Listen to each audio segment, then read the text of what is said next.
புஷ்பா, இப்ப எப்படிமா இருக்கு? பரவாயில்ல.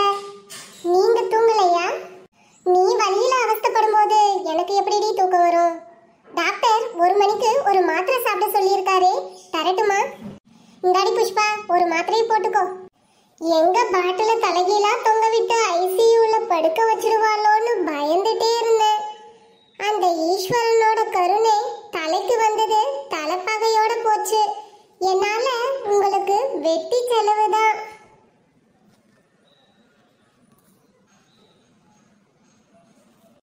அதெல்லாம் ஒண்ணும் இல்ல டார்லிங். என் சொத்தே நீதான். உனக்கு வைத்திய செலவு பண்ணாம இருப்பேனா? அதுவும் இல்லாம இத்தனை நாள்ல நீ ஒரு நாள் கூட காய்ச்சல்னு படுத்ததில்ல. இந்தா மாத்திரையை சாப்பிடு. இங்க பாரு புஷ்பா, உனக்கு ஒண்ணுன்னா என்னால தாங்க முடியாதுமா. இந்த குடும்பமே உன்னை நம்பிதான் இருக்கு. கிச்சன்ல கொஞ்சம் ஜாக்கிரதையா இருமா. நான் என்னன்னா பண்ணுவேன்?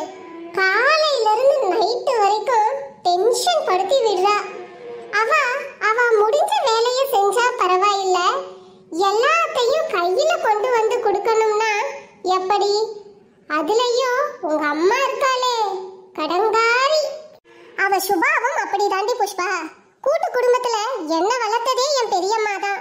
அப்பையில இருந்தே எங்க அம்மா உட்கார்ந்து சாப்பிட்டே பழகிட்டா. ஒரு வேலை செய்ய மாட்டா. வீடு வீடா போய் அரட்டை தான் அடிப்பா. நல்ல வேலை இந்த டிவி சீரியல் வந்தது. இல்லைன்னா அக்கம் பக்கம் எல்லாம் நம்ம குடும்பமானோ கப்பல் ஏறிடும். இந்த மாதிரி பிறவிகளை எல்லாம் வாயடைச்சு வீட்டுக்குள்ள கட்டி போடுறாளே, அதுக்காகவாவது நாம சீரியல்காரங்களுக்கு தேங்க்ஸ் சொல்லணும்.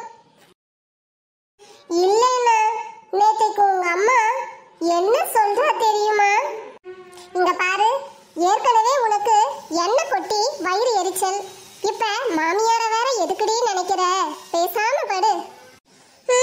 இந்த சரணுக்காவது ஒரு கல்யாணம் நடந்தா எனக்கு கொஞ்சம் ரெஸ்ட் கிடைக்கும். ஆகட்டும், முடிச்சிடலாம். குடும்பத்துக்கு ஏத்த பொண்ணா பார்க்கும்படி என் ஃப்ரெண்டு புஜ்ஜி கிட்ட சொல்லியிருக்கேன். அவரு ரொம்ப நல்ல மனுஷன். நல்ல வரனா பார்த்து தருவாரு. கவலைப்படாத புஷ்பா. கடைசி வரைக்கும் உன்னை கண்கலங்காம பாத்துக்கிறேன்னு உங்க அப்பா கிட்ட சத்தியம் பண்ணி கொடுத்துருக்கேன்.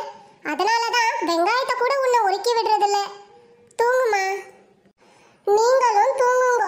காத்தால 5 மணிக்கெல்லாம் எழுந்து பால் வாங்க போகணும்.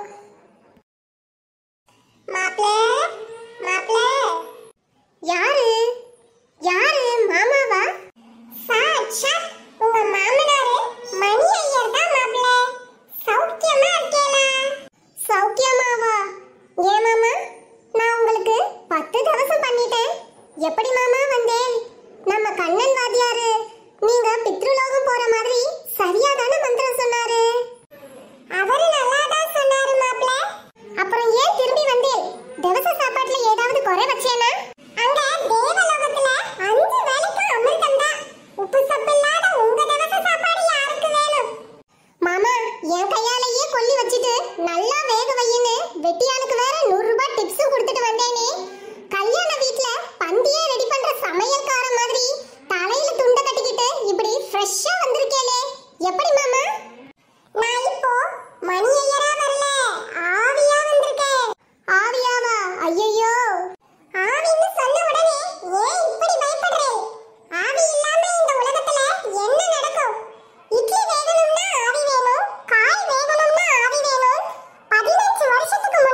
என் உயிரே போயிடும்.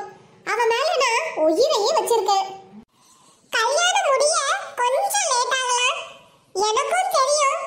அது வரைக்கும் உங்க அம்மாவை கொஞ்சம் அடக்கி வாசிக்க சொல்லுங்க. என் பொண்ணுக்கு ரொம்ப தான் டார்ச்சர் கொடுக்குறா.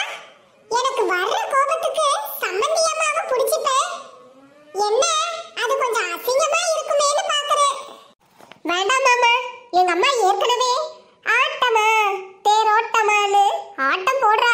நீங்க வேற பிடிச்சிருந்தா எங்கனால சமாளிக்க முடியாது. நான் பாத்துக்கிறேன் மாமா. சரி மாப்ள, நான் வரேன். அடிக்கடி வராதேன், நான் கொஞ்சம் பயந்த சுபாவம். மாமா மாமா, ஏன்னா எழுந்துறீங்கோ? என்னது மாமா மாமான்னு ஒளறிக்கிட்டு இருக்கீங்க? அதெல்லாம் ஒண்ணும் இல்லடி, உங்க அப்பா என் கனவுல வந்தாரு. எங்க அப்பா வந்தாரா? என்ன சொன்னாரு என்ன சொன்னாரு? நம்ம கல்யாணத்துக்கு பட்டு எடுத்ததுக்கு நான் தானே பில் பே பண்ணேன். அந்த பாக்கிய மணியாடர் அனுப்பட்டுமான்னு கேட்டாரு. அப்பா அந்த பட்டுக்கு பணம் தரலன்னா என்ன?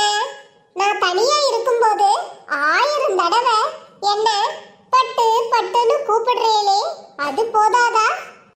வீட்டு வேலை பண்ணதா உனக்கு வயசாயிடுச்சு. இன்னும் அந்த கொஞ்சல் எல்லாம் அப்படியே இளமையாவே இருக்குடி பட்டு. சரி சரி, நான் போய் வேலையை பார்க்கறேன். இல்லைன்னா உங்க அம்மா சதிகாரி என்னை வாட்டியே கொட்டுவா.